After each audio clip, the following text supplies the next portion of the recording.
What's up, guys? Yes, I am back. I know it has been a little while. If you don't know who I am, I go by Sniper. Been around MMA, specifically DraftKings, really for a long time. Gonna go back to doing these breakdowns. Gonna call this the MMA Express. I did something similar in the past called the DFS Express. Basically, call it the Express because I don't spend an hour and a half on breakdowns. I think we want picks. We'll talk about some fights and get you guys going from there. If you want more in-depth content. My content for DFS is behind a paywall. It is at MMAPlay365.com. Really great prices, $5 at event, $10 for the month. I'll give you my cash tier rankings, um, in depth on all these fights, and exactly what I'm going to be playing in my 150 lineups on DraftKings. I'll tell you the exact percentages I run. I know I spent a whole minute on the intro. Usually I'm going to clean these up, but it is great to be back. Crazy year, 2 years for everybody. A lot of changes, excuses, this, that, the other. Life happens. I'm glad to be back. Glad to be talking fights. And, it's kind of a good card to ramp up into some bigger weeks. This is not the greatest card on paper, but I love fights. I'm still going to talk about them. It's UFC Vegas 55. Main event is Holm versus Vieira. But we're going to start at the beginning of the card. Before I do that, though, I know, more intro. Please like the video, comment, smash the like button, all that great stuff. And now that I've said that, I can break down some fights. Elise Reed taking on Sam Hughes. Reed is the favorite on this one. Look, Sam Hughes has been around a little while, but she's not that great. As I look at my screen, she's 1-3 in the UFC. Look, I mean, not terrible losses, but and the last time out was her win against Estela Nunes. Look, Elise Reed, I think, just has more upside, more potential. I think she's all around the cleaner fighter, just going to be a little bit better everywhere. But it is a pretty low level fight. It's kind of one of those anything can happen, but I think more times than not, Reed is going to be able to use her striking, stuff any potential takedown attempts from Hughes, and just kind of have her way on the feet. I think she probably. Wins what I think is going to be a dirty fight and one of those kind of, I think it's 29-28. Could even see a split decision here, but I think more times than not, Elise Reed does win this one. Next up, Chaz Hooper. Chaz, holy God, I am rusty. Chase Hooper taking on Felipe Colaris. Colaris the favorite at -180. Look, I'm not done with Chase Hooper yet. Um, he is very one-dimensional. You have to stop his takedowns. I just don't think Felipe Colaris is going to do that.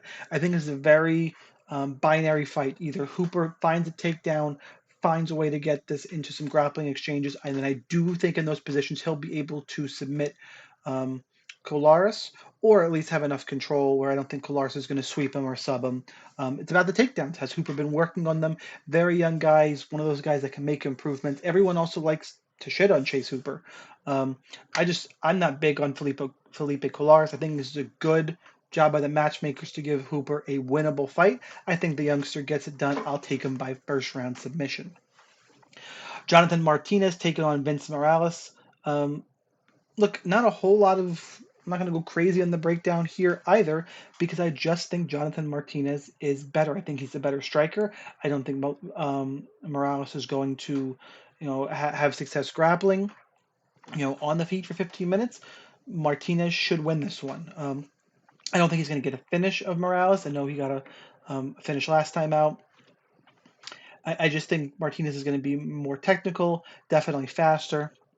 If Morales can turn it into a dogfight, sure, he's live. I just don't think it happens. Give me Jonathan Martinez by decision. Eros Medic taking on Omar Morales. Look, Morales is the favorite here at -140. I thought that was a little bit interesting. Morales is 4-2 in the UFC. No, he lost to a grappler last time out in Jonathan Pierce. Whereas Eros Medic, he's 2-1, and he's so dangerous striking that Jalen Turner decided to take him down. Jalen Turner can crack, but Turner showed he's well rounded. If these two guys get in a firefight, I think all bets are off. I like the fact that this fight is. I like to do that does not go to decision prop in this fight. Um, if they're going to stand and trade, there's something about Medic's power that people just when they feel it, something happens. So even though Morales is the favorite, I think they're going to get in some of these wild exchanges. I think Medic is going to be able to find a finish in this fight. Give me Eros Medic, the underdog. I'll take him by knockout in the second round. All right, the gimme fight of the card. Jailton Almeida taking on Parker Porter. Almeida coming up from lightweight to heavyweight. He's still a minus 575, minus 600 favorite on the card. Parker Porter is Parker Porter. That's really all I can say about him. He's weighing at 265. I think Almeida was in the 230 range when he weighed in today. Look, Porter's on a 3-fight win streak, but it's Josh Parisian, Chase Sherman, Alambado. Whereas Almeida, a really quality wins. Against Danilo Marquez, finished him in the first round. Look, I think Almeida's obviously going to be faster. I think he's got plenty of power for Porter. The grappling edge is insane. Porter's hoping this fight is the big home run. That's really what it is, and that Almeida's taking this fight on short notice. Maybe he, you know, gasses out trying to get a finish. It's just there's limited paths to victory here for Porter. I'm on Almeida. I think he gets it done via first round submission. And just to reiterate, the grappling edge is just this fight hits the ground. It's big trouble. Joseph Holmes taking on Alan Amadovsky. Holmes is the favorite, minus 195. I'm going with the underdog again here. This is Holmes has got kind of a boxing background. He lost his first fight in the UFC against Jamie Pickett, who I don't really rate very highly. And I think I know Amadovsky is 0-2 in the UFC. The loss against Christoph Jacko and John Phillips. And Phillips, he got caught. How you get caught by John Phillips is just it's a bad look because it's all that guy does. The issue here is that Pickett can get 2 takedowns. Amadovsky can grapple. I think there's a bunch of recency bias here. And I think Amadovsky is going to have success grappling and pull off a decision victory in this one. So I like Amadovsky quite a bit. I think he's a little bit undervalued here. Holmes, the better striker, could definitely catch him. We've seen Amadovsky put out. It's not like a slam dunk underdog play. I just think if they actually fight over 15 minutes, I think Amadovsky has enough takedowns there. It's a matter of being defensively responsible. Can he do it? That's what we're going to find out on Saturday night. Next fight up, we have Eric Anders taking on Jun Young Park. Look, I've been down on Eric Anders for a while. Like him as a guy. Look, these guys were not.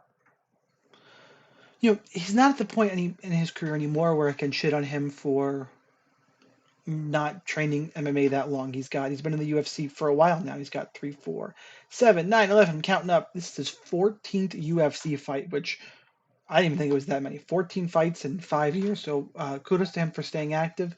The problem is there's just too many holes in his game. Andre Muniz kind of exposed the hole, still can be submitted. Doesn't have good takedown defense.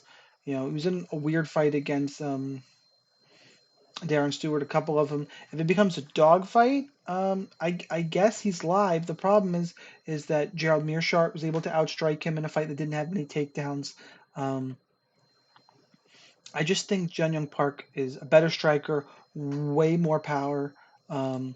We've seen him get takedowns before when he needs them.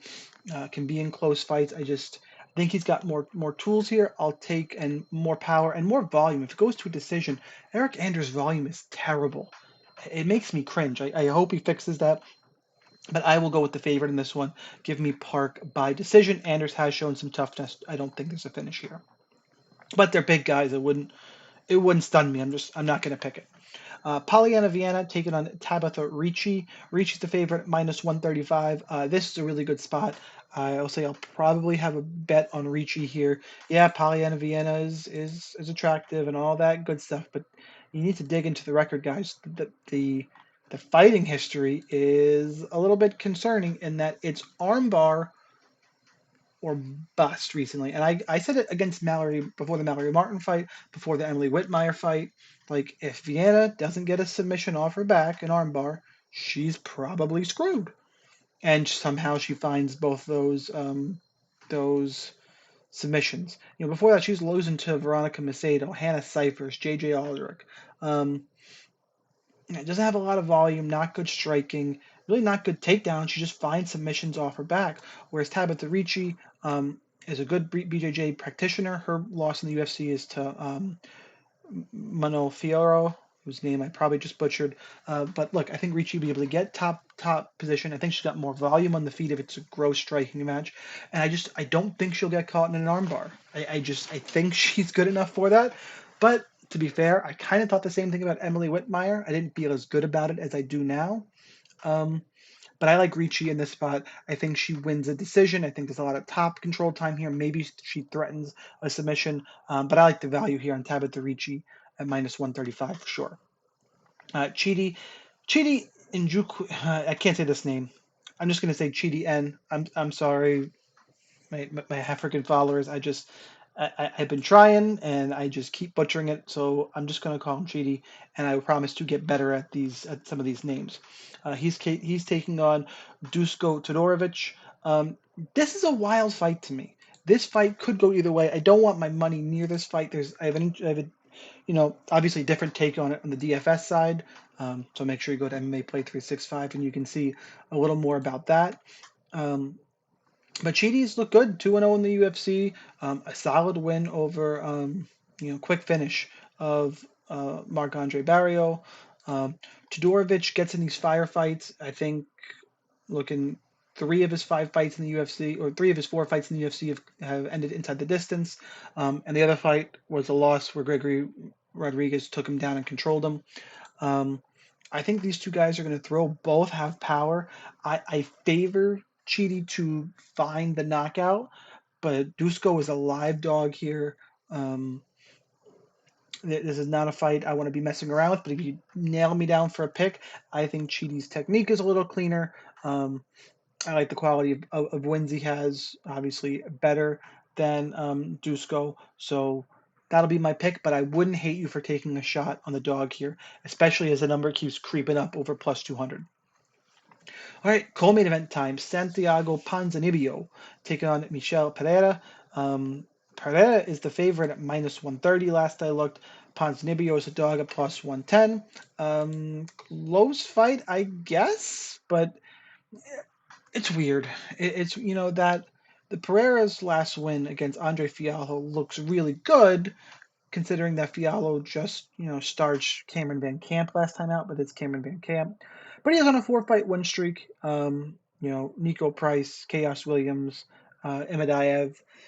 Not It's a pretty good resume. It earns him a co-main event spot. Santiago Ponzinibbio, though, I mean, his loss to Jeff Neal, he was coming back in that fight. He looked really good. Jeff Neal is a striker. Like, if these two guys have a technical battle, Santiago Ponzinibbio is going to hurt Michel Pereira. Pereira is just a freak athlete. He's a little bit crazy, as we all know. That's why people like him. He has the takedowns in his back pocket. That's probably his best path to victory here is the takedowns. Ponzinibbio has got 60% takedown defense, has not been taken down in a fight since Mike Perry got him down once, which I didn't expect that to be the name here. I don't think Pereira's going to be able to get a takedown and really control him. And I'm not sure he's going to look for that. I just don't trust his fight IQ. I think they're going to go have a war. I really like the way Ponzinibbio has looked. He had a long 3-year layoff. He's had 3 fights since then. I think he's looked progressively better each time, even though the last fight against Neal didn't go his way. That's a tough fight. I like this one better for him. I'm getting a good price on him. I think Pereira is going to wear down over 3 rounds, whereas Ponzinibbio just keeps coming forward. I like Santiago Ponzinibbio to get a 3rd round finish over Michel Pereira. All right, main event time. Holly Holm, Ketlin Vieira. Holm is the favorite at minus 250. Look, Ketlin Vieira had a close striking match last time out against Misha Tate. Concerning, really concerning, I will say. Um, as lost to Yana Kunitskaya. Just Holly Holm, for as old as she is, she's still at the top of this division. Her losses in the last, you know, problem is activity. She hasn't fought since 2020, but her last losses are Amanda Nunes, 2017 Cyborg, 2017 Jermaine Durandamy. Um, and she's not getting finished in those fights. And Nunes did finish her, but Durandamy didn't. Cyborg didn't. I I don't see Vieira obviously getting takedowns here. That's I don't think that she's going to have success in this one. Getting takedowns is probably her best path is to look for those. I think Holmes' defense will be too good for her. I think Holmes' movement will be too good for her. Striking on the feet, I think Holmes still has it. She's been doing it longer. There is that bit of veteran savvy. I'm kind of waiting for Holly Holm the wheels to come off. She is, up there in age as a fighter. Looking at the math here, if she was born in 81, that makes her, let me do my quick math here, yeah, 41 years old. That's, she could slow down over 5 rounds. It's kind of one of those, home technical wise, and from what I've seen in the past, is the better fighter. It's just how much do you trust that? And there's minus 250. But you really want to bet on Ketlin Vieira. The main event kind of feels like a pass to me, though. If you're taking me for a pick, it's probably Holly Holm. If you're taking me for a value side, I don't want to lay the wood on Holly Holm, so it kind of just becomes default Ketlin Vieira. So to be clear, my pick for the main event will be Holly Holm via decision. That's what I got for the breakdown on this, guys. Make sure you like, comment, subscribe. Follow me on Twitter at sniper_MMA. Go to MMAPlay 365. Check out the content. Any feedback on any of this stuff, video content, more than happy and willing and hoping you guys reach out and chat that way. Good luck in your contest if you're playing DFS. Otherwise, good luck on those bets. See you next time.